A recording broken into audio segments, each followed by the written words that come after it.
گفتگۆی زیاتر دەکەم لەبارەی پلان و بەرنامەی کاندیدانی پارتی دیموکراتی کوردستان لە لیستی 275 و لە بازنەی هەولێر بەڕێز فەرهاد خەیات کاندیدی ژمارە 24 پارتی لە بازنەی هەولێر. کاک فەرهاد زۆر بەخێربەی. زۆر سپاس. پارتی دەڵێت ئەمە شەڕی قوت و مافەکانی هەوڵاتیانی خەڵکی کوردستان و جێبەجێکردنی دەستور دەکەین. چۆن ئەمە دەکەن؟ طبعاً ئێمە لە عێراق کێشەمان لە دەستور نییە، کێشەمان لە جێبەجێکردنی دەستورە، چونکە ئەگەر دەستورەکە ئەکتیو نەبێتن مافەکانمان ناپارێزرێت، چونکە ئەمە دەستور کورد و عەرەب پێکەوە نووسێ کە ئێمە هاوبەش بووینە لە نووسینەوە، مافەکانمان پارێزراوە، بەڵام ئەوە بەغدایە کە لێ ناگەڕێ وەکو خۆی دەستور جێبەجێ بکرێتن بە تایبەتی لە 62 مادە کە تایبەتە بە یاساکانی نیشتیمانی یاخود یاسایەکانی کە تایبەتە بە پاراستنی کەمنەتەوەیەکان و هەرێمەکان یاسا نیشتیمانیەکان. بۆیە پارتی زەختی لەوە کردوتەوە کە دەبێ ئەم جارە دەستور جێبەجێ بکرێتن بە هەموو خاڵەکە. بۆیە ئەو تیمەی پارتی یاخود تیمە کوردەکان ئەو جارە دەبی هەدەفیان ئەوە بێتن کە دەستور جێبەجێ بکەن و هەروەها ئەکتیوی بکرێتەوە. باشە، پارتی دیموکراتی کوردستان دەڵێت ئەگەر پارتی بەهێز بێت کوردستان بەهێزتر دەبێت و ئێمە لە بەغدا بەهێزتر دەبین. چۆن ئەگەر پارتی بەهێز بێت لە بەغدا بەهێزتر دەبین؟ وەکو خۆی ڕوون و ئاشکرایە لەلایەن خەڵکی کوردستان. پارتی دیموکراتی کوردستان بەرنامە نەتەوەیەکان و نیشتیمانیەکانی دیارە، هەم لە ڕووی خزمەتکردن، هەم لە ڕووی بەرگری و هەم لە ڕووی پاراستنی هەرێمی کوردستان. بۆیە پارتی لە بەغدا چەند بەهێز بێت کوردستان بەهێز دەبێتن، چونکە من ڕێزم هەیە لە بۆ هەموو تیمەکانی تر لە بۆ هەموو لیستەکانی تر، بەڵام ئەمە دەبینین زۆربەی لیستەکانی تر ئۆپۆزۆسیۆن لەوێ بووینە پەیامنێری بەغدا، پەیامێری وەزیری دارایی، پەیامێنی سەرۆکی ئەنجومەنی وەزیران، تەنیا قسەکانی وان بۆ مەدینن، بەڵام پارتی دیموکراتی کوردستان هەردەم بەرگری لە بەرژەوەندی خەڵکی کوردستان کردووە. بۆیە دەبێ خەڵکیش لە کوردستان لەو دەنگدانە ئەرکێکی زۆر قورسیان لەسەر ئەرکێکی نەتەوەییان لەسرە دەبی تەقیمی لیستەکان بکەن بە چاوێکی عەقڵەوە، نەک بە چاوێکی دروشمانە سەیری لیستەکان بکەن، چونکە ئەگەر بە چاوی عەقڵ سیر بکەن دەبینین پارتی دیموکراتی کوردستانە بەرژەوەندیەکانی ئێمە دەپارێزی، بەرگریمان لێ دەکات.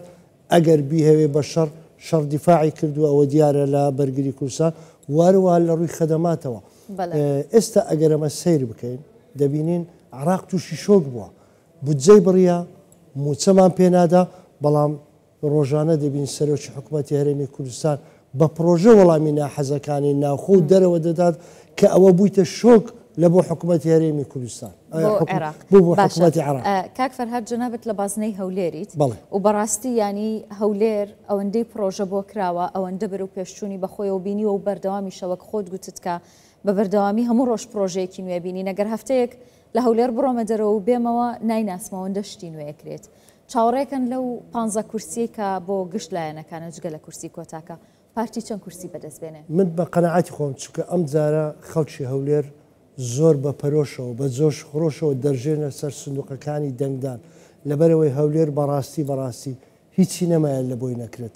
خزمەت گوزاریەکان من برادری خۆم هەیە ڕەنگە پارتی نەبێت، بەڵام دەڵێ ئەو ئازادیەی ئەو بازاڕی کە ئێستا لە هەولێر هەیە، ئەو خزمەت گوزاری هەیە، ئەو خۆشگوزەرانی ئێستا هەیە، من ئامادەم لە داهاتی خۆشم بەرگری بکەم لەو هەولێرە، واروەها بتوانین لە پەرلەمان دەنجی زیاتر بۆ پەرلەمان کۆبکەینەوە بۆ پارتی دیموکراتی کوردستان، چونکە دەمانەیە بە ئازادی بە سەربەستی کە کار و کاسبی خۆمان دەکەن.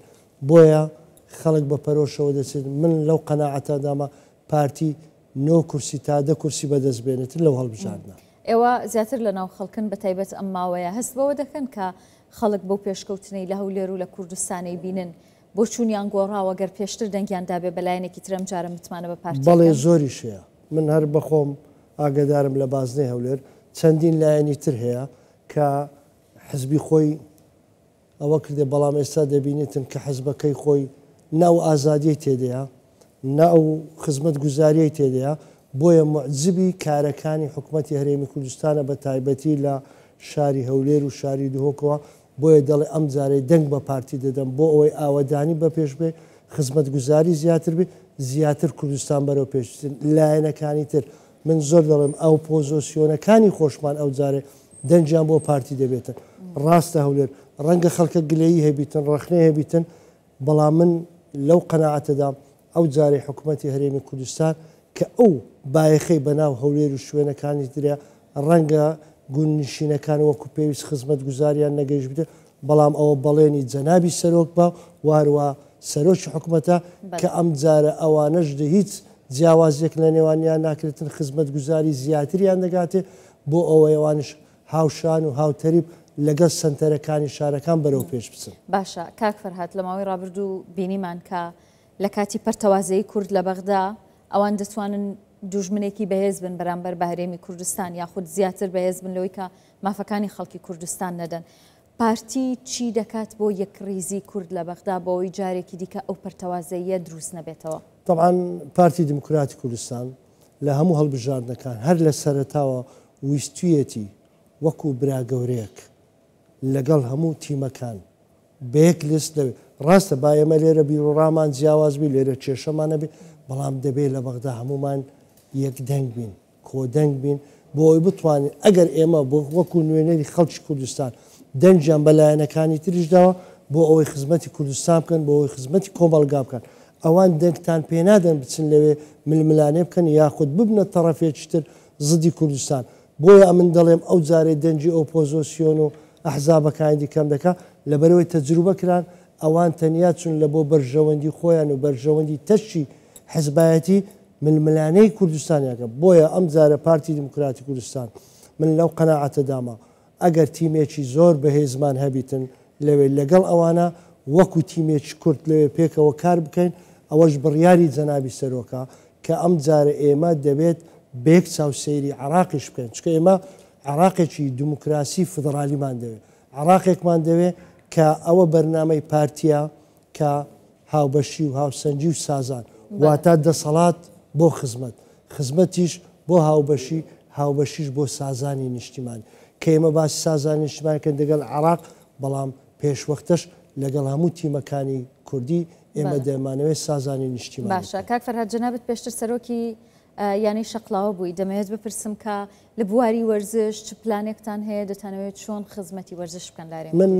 وەکو فەرهاد خەیات کە سەرۆکی یانەوە شەقڵاو بووم ئەندامی لێژنەی ئۆڵمپی هەولێر بوویمە سەرکردایەتی چەندین وەفدم کردووە لە وڵاتی عەرەبی و ئاسیا ئەزمونێک و هەروەها هەم ئەکادیمیەکە شمەندشە بەڕاستی پەرتەوازەیەک دیارە هەم لە وەرزشی کوردستان هەم لە عراقی زۆر غەدر لە وەرزشی کوردستان دەکرێت بە تایبەتی لە بودجە کە بەشی ئێمە نادەن لە بۆ وەرزش و هەروەها ئێمە لەوێش یەکگر نەبووینە دەبێ ئەم جارێ ئێمە لەوێ من یەک بەخۆم ئەگەر دەربچم اختصاص و ئەزمونەکەم کە وەرزشە دەمەوێت لەوێ لێژنە وەرزشکەم لەوێوە ئەو حقوقی کە وەرزشی کوردستان حەقە پێی بدرێ دەبێت ڕاستەڕێ بکەین بەڵام دەبی ئێرەش هاوکار بین بۆ ئەوی بتوانین چیتر غەدر لە چکە تا ئێستا حکوومەتی عراق وەکو پارێزگایەک تەعامل لەگەڵ بەڵکو دەبێت وەکو هەرێمێک ئەوان دەگەر ئێمە تەعامل بکەن بۆیە لە خۆشم ڕادەبینم کە لەوێ بتوانم خزمەتێکی زۆری وەرزش بکەم چکە هەر لە بەرنامەکەی خۆشم لە پلانەکەی خۆم یەکەم ئەوێ پاڵپشتی وەرزشوانان و گەنجان و هەروەها پاڵپشتی لە پرۆژەی ئافرەتان و پاڵپشتی لە خاوەن پێداویست تایبەتەکە. دەستخۆش بەڕێز فەرهاد خەیات کاندیدی ژمارە 24 لە باسنەی هەولێر زۆر سپاس کە لەگەڵمان ئامادەبووی بە هیوای سەرکەوتن. زۆر سپاسدانەکەم منیش کە ژمارە 24م عیاری 24شم و هەروان نوێنەری کەناڵی 24شم چکە ژمارەم 24. دەستخۆش بەخێر بێ سەرچاوان.